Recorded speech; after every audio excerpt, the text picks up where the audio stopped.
আল্লাহ তাদেরকে জান্নাতের নাজ নিয়ামত দিল। এই যুবক তরুণীরা, এই হাদিসের মধ্যে আরেকটা শিক্ষা লুকিয়ে রয়েছে। আল্লাহ নবী সাহাবী হযরত যায়েদ আমার রাসূলুল্লাহর সাথে রয়েছে, বাপ মা রয়েছে।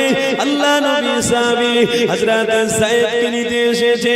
আমার রাসূলুল্লাহ সাহাবী যখন বলতে লাগলেন, আব্বা জান, আমার আম্মা জান, আপনারা বাড়িতে ফিরে চলে যান, আমি যায়েদ আর কোনদিন যাব না। যে মজা আমার হাবিবের দরবারে পেয়েছি, আমি আর আমার রাসূলের দরবার ছাড়ব না, আমি আমার হাবিবের দরবার ভুলে যাব না। বাপ মা কাঁদতে লেগেছে, আমার রাসূলকে বলতে লেগেছে, ইয়া মুহাম্মদ, আমার যায়েদ আর বাড়িতে যেতে যাচ্ছে না, কি আপনি করে ফেলেছেন?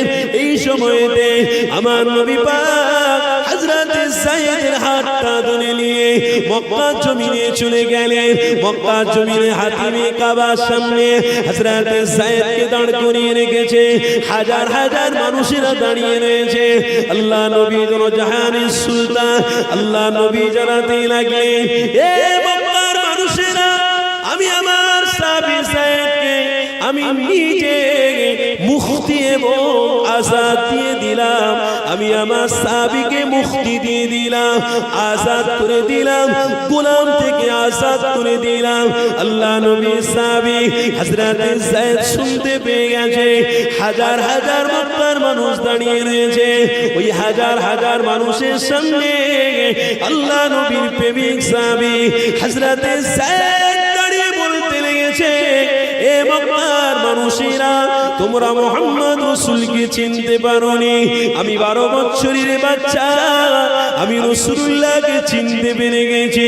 এই রাসূলুল্লাহর কাছে মাগফিরাত রয়েছে, এই রাসূলুল্লাহ জান্নাতের রাস্তা, এই রাসূলুল্লাহ হলো মাগফিরাতের রাস্তা, এই রাসূলুল্লাহ হলো তোমার আমার জন্য রহমত। এ মক্কার মানুষেরা, তোমরা রাসূলুল্লাহকে চিনতে পারোনি, আমি যায়েদ চিনতে পেরে গিয়েছি। আমার রাসূলের কথা অনুযায়ী আমি যায়েদ জানিয়ে দিলাম, আর কোন দিনের জন্য আমি আমার ঘর বাড়ি, আমার বাপ মায়ের কাছে কোনদিন যাব না। এই জন্য যাব না যে নবীর সাথে সম্পর্ক করে ফেলেছে, আল্লাহ তার জন্য জান্নাতের মেহমান বানিয়েছে।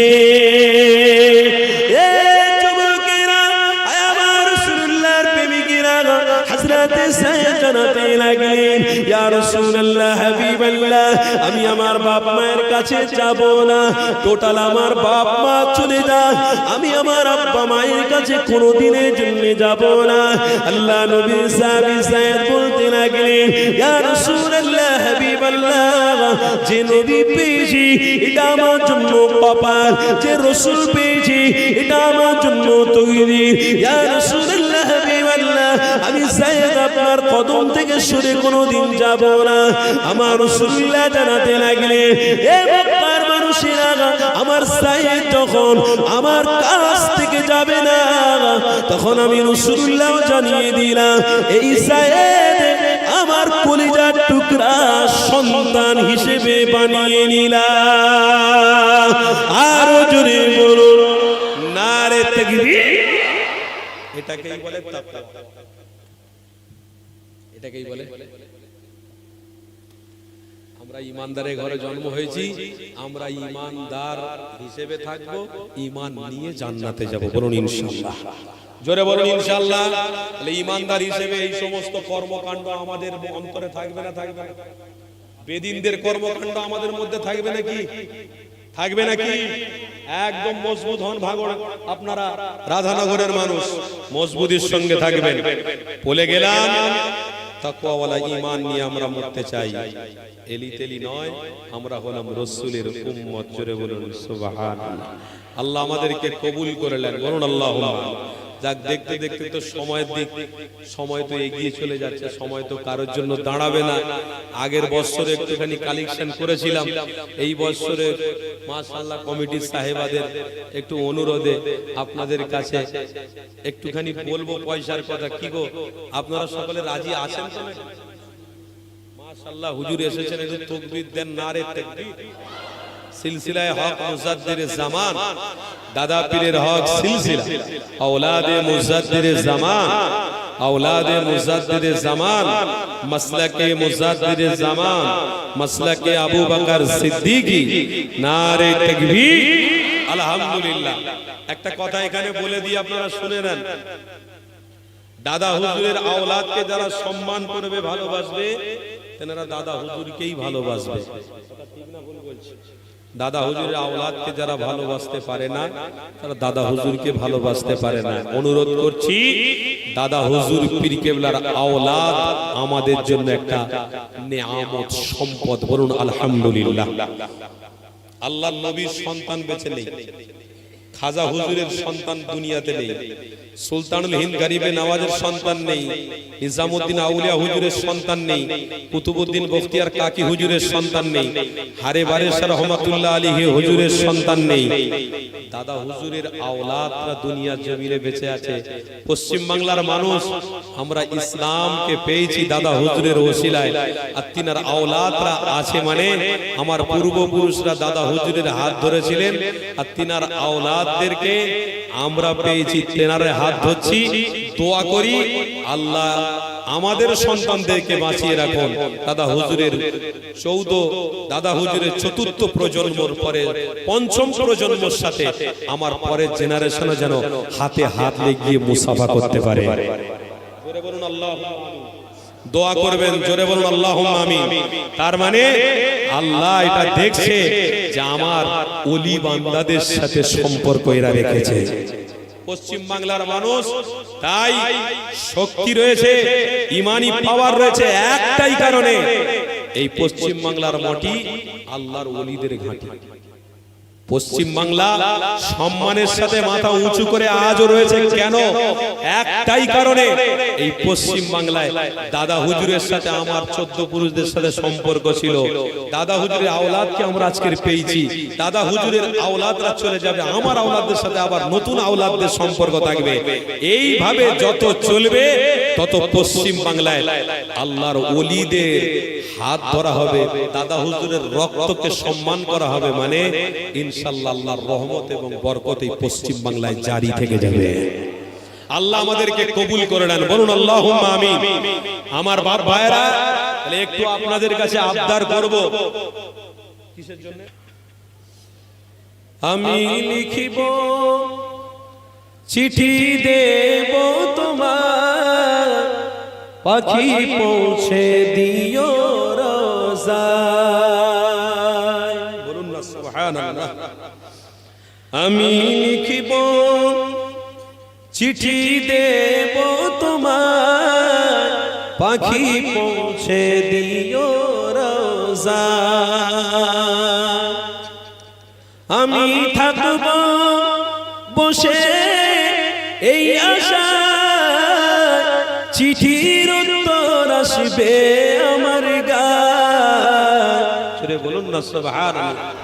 আমি থাকব বসে এই আশা,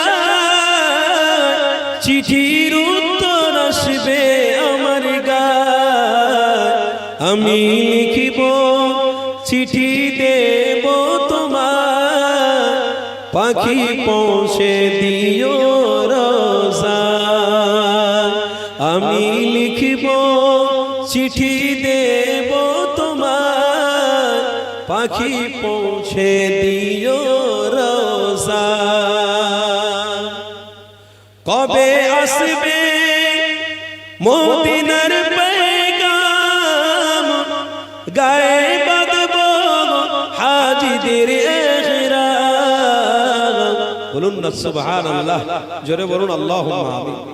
কবে আসবে মদিনার পেগাম, গায়ে বাঁধব হাজিদের ইহরাম। আমি ঘুরব মদিনার চারিপাশ, দু চোখে দেখব সবুজ গুম্বাদ। জোরে হবে না? নারে তাকবীর। আমি ঘুরব মদিনার চারিপাশ, দু চোখে দেখব সবুজ গুম্বাদ। আমি লিখিব চিঠি দেব তোমার, পাখি পৌঁছে দিও রোজা। আমি লিখিব চিঠি দেব তোমার, পাখি পৌঁছে দিও রোজা। তৃষ্ণায় কাতর আমার এই মন, তৃষ্ণা মেটাবে কূপ জমজম। জোরে বলুন না সুবহানাল্লাহ। তৃষ্ণায় কাতর আমার এই মন, তৃষ্ণা মেটাবে কূপ জমজম। সে পানি মাখবো আমি সারা গায়, পাখি পৌঁছে দিও রোজায়। সে পানি মাখবো আমি সারা গায়, পাখি পৌঁছে দিও রোজায়। আমি লিখিব চিঠি দেব তোমায়, পাখি পৌঁছে দিও রোজায়। আমি লিখিব চিঠি দেব তোমায়, পাখি পৌঁছে দিও রোজায়। আল্লাহুম্মা সাল্লি আলা। কোটি কোটি টাকার মালিক আজকে সারা পৃথিবীতে দেখছেন না কি একটা অস্থিরতা পরিবেশ তৈরি হয়েছে। যে অস্থিরতা পরিবেশের মধ্যে সমস্ত মানুষ আতঙ্কের মধ্যে আছে।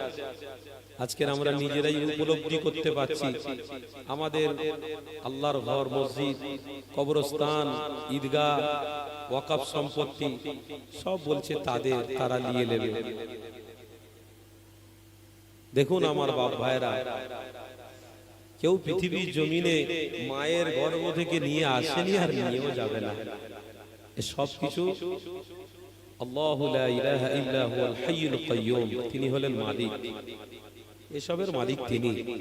আজকে যারা বলছে নিজেদের অস্তিত্বকে টিকিয়ে রাখার জন্য, যারা মসজিদ, যারা মাদ্রাসা, যারা খানকা, যারা ঈদগাহগুলোকে, যারা কবরস্থানগুলোকে বলছে আমাদের আমাদের আমাদের বলে কিছু নেই, আমরা মুসলমান লিল্লাহি রাব্বিল আলামিন, আল্লাহকে মহব্বত করি, রাসূলুল্লাহকে মহব্বত করেছি বলে আল্লাহ আমাদেরকে প্রাধান্য দিয়েছেন, কবুল করেছেন।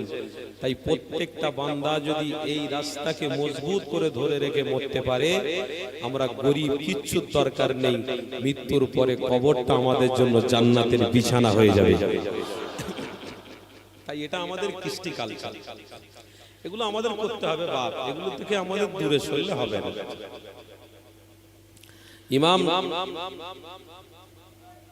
ইমাম সাদি রহমতুল্লাহ আলাইহি একটা কথা বলেছিলেন যে ওয়াক্ত বদল जाएगी लेकिन इंसान नहीं रहेगी, वक्त बदल जाएगी इंसान नहीं रहेगी, जो अमल में ताकीद दे उसके लिए रब ने जन्नत भी रख दी है। चले बोले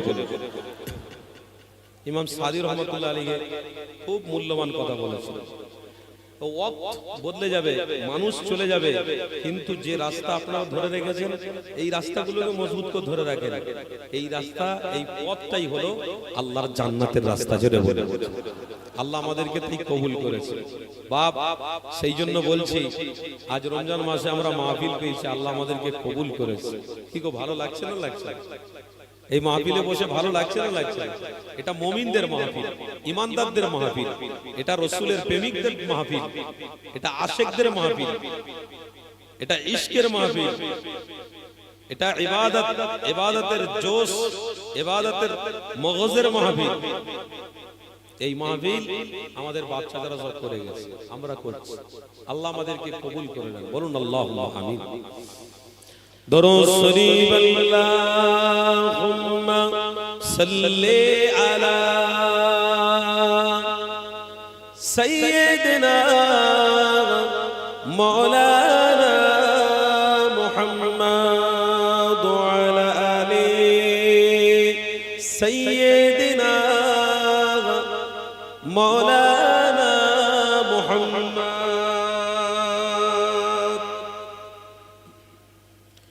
मेरे आका मदीने में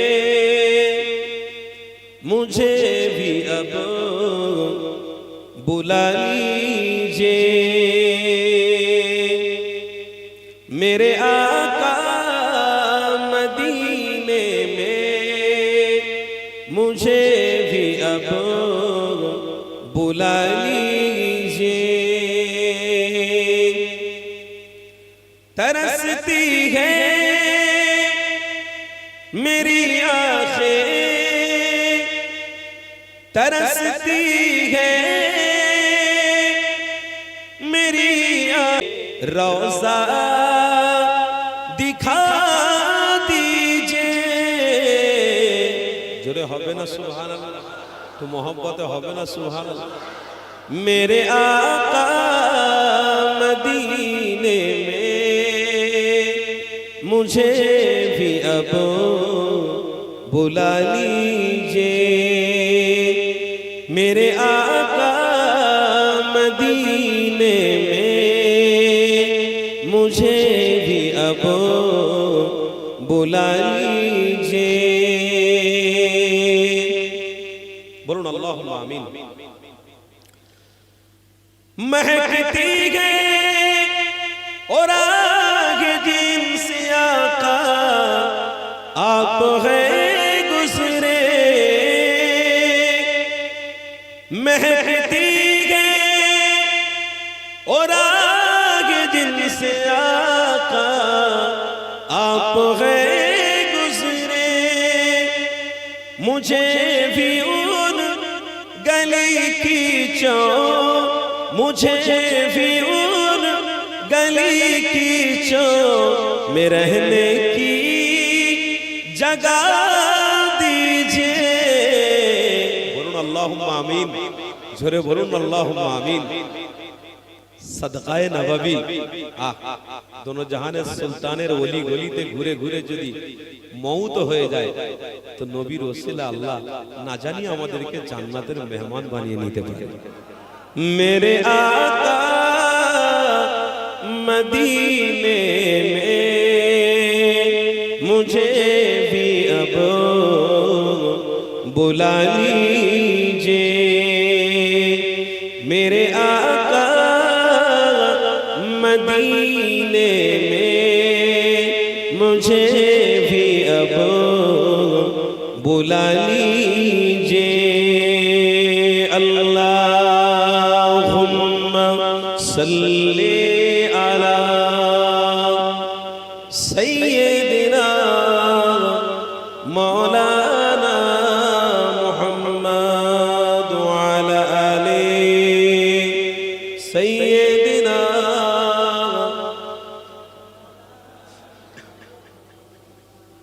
रब को देखा है मेरे नबी ने, रब को देखा है मेरे नबी ने और किसी ने भी देखा नहीं है। अल्लाह के কে দেখেছে? নবী ছাড়া কেউ দেখেছে? কেউ দেখেছে? কোন নবী দেখেছে? रब को देखा है मेरे नबी ने और किसी ने भी देखा नहीं है। रब को देखा है मेरे नबी ने, रब को देखा है मेरे नबी ने और किसी ने भी देखा नहीं है। सबसे पर्दा है मेरे खुदा का और मोहम्मद से पर्दा नहीं है। सबसे पर्दा है मेरे खुदा का और मोहम्मद से पर्दा नहीं है।